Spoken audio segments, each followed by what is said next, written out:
Happy Father's Day, Papa. Pumunta pala dyan si Don. Yan, nalutuan ka na ni Joyce namin. Nay, kumain ka natin. Ang iyong handa ay paalang dahil sa pagsisikap mo pa ang iyong handa. Lugaw sa isang linggo.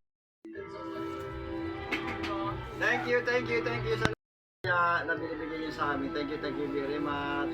Love you, mama. Love you sa mga anak ko. Thank you very much. Kay Joyce, panganay mo. Thank you sa panganay namin na nagluto ng mga pagkain namin. Thank you very much kay Joyce. Joyce na panganay. Thank you very much. Tapos tukwa lang. Masarap tukwa. Tukwa. Ayun. Mabato pa ko ng lugaw eh. Yung iba daw, pag